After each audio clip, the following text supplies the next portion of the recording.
मेरी जानकारी में कोई परिवर्तन की बात है नहीं। दीपक बैज जी प्रदेश अध्यक्ष हैं और काम सब ठीक तरीके से चल रहा है। देखिए, टीएस बाबा बड़े नेता है, उप मुख्यमंत्री रहे हैं। बाबा साहब को तो दिल्ली में काम करना चाहिए। यहाँ युवा काम कर रहे हैं, युवाओं को मौका मिलना चाहिए।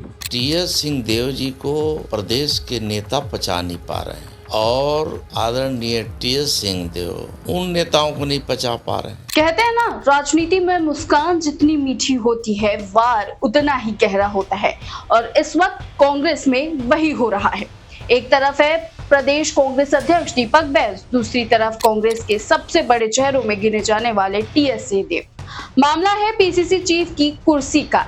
दरअसल कुछ दिनों पहले टीएस सिंहदेव यानी बाबा ने साफ कहा था कि अगर हाईकमान जिम्मेदारी देता है तो वो पीसीसी चीफ बनने के लिए तैयार हैं। मेरी जानकारी में कोई परिवर्तन की बात है नहीं।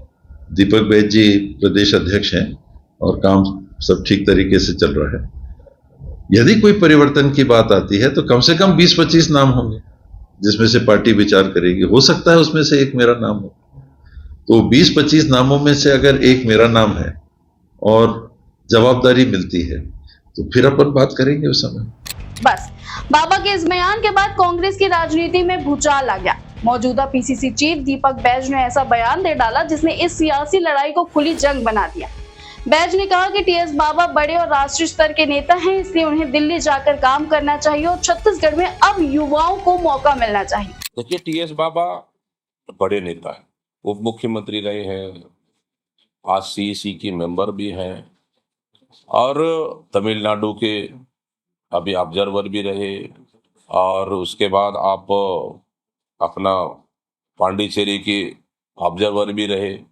वो हमेशा देश में जहां भी जिम्मेदारी मिलती है वो जाके काम करते हैं। बाबा साहब को तो दिल्ली में काम करना चाहिए। यहाँ युवा काम कर रहे हैं, युवाओं को मौका मिलना चाहिए।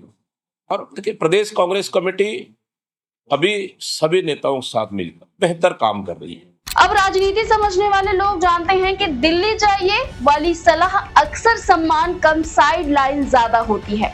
फिर क्या था, बाबा भी चुप बैठने वालों में से तो नहीं है। उन्होंने मुस्कुराते हुए ऐसा पलटवार किया जिसने सीधे बैज की कुर्सी पर सवाल खड़े कर दिए। मैं भी अभी भी अपने आप में युवा वाली ऊर्जा महसूस करता हूं, तो मुझे लगता है वो मेरे लिए भी संकेत दे रहे हैं कि हाँ, युवा ऊर्जा जिनके पास है उनको मौका मिलते रहे काम करने का। और पार्टी जो हमने कहा कि अंततः हाईकमान जो जवाबदारी देती है वही हम लोग निभाते हैं। प्रदेश हो, दिल्ली हो, जहां भी काम मिले तो मैं वही कर रहा हूँ कि लोगों के बीच में जाके और पार्टी को जानकारी देके जा रहा हूँ। स्पष्ट रुचि अपने विधानसभा क्षेत्र में काम करने की, अपने जिले में काम करने की, संभाग में काम करने की और प्रदेश में काम करने की। सिंहदेव ने कहा, मेरे अंदर आज भी युवाओं जैसी ऊर्जा है और मैं छत्तीसगढ़ के लिए ही काम करूंगा। लेकिन असली बात तो इसके बाद आया। बाबा बोले, अगर हार जीत की बात हो रही है तो मैं चुनाव हारा जरूर हूं, लेकिन दीपक बैज भी चुनाव हार चुके हैं।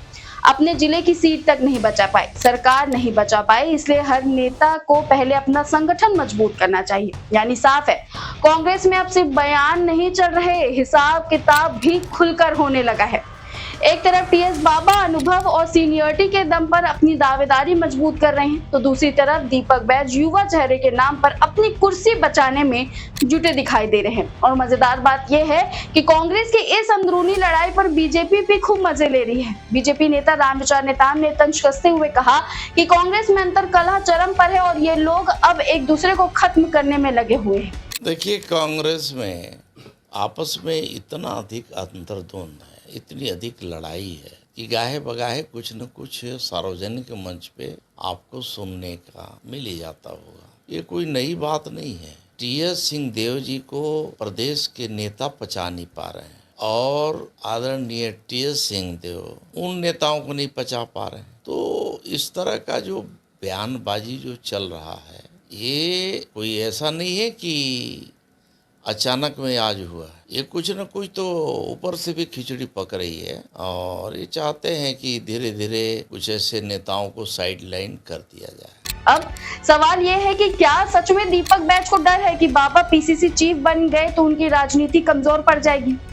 क्या कांग्रेस में अब युवा मानव अनुभवी नेताओं की लड़ाई खुलकर सामने आ चुकी है? और सबसे बड़ा सवाल, क्या छत्तीसगढ़ कांग्रेस अभी भी टीएस बाबा जैसे चेहरे के बिना मजबूत रह सकती है? आपकी राय क्या है? क्या दीपक बैज जानबूझकर टीएस सिंहदेव को साइडलाइन कर रहे हैं या फिर कांग्रेस को अब पूरी तरह नए चेहरों पर दांव खेलना चाहिए? अपनी बेबाक राय कमेंट बॉक्स में जरूर बताइए। वीडियो पसंद आया हो तो लाइक और शेयर जरूर करें और छत्तीसगढ़ की राजनीति के हर अंदरूनी खेल को समझने के लिए वैन छत्तीसगढ़ को सब्सक्राइब करना ना भूलें। नमस्कार।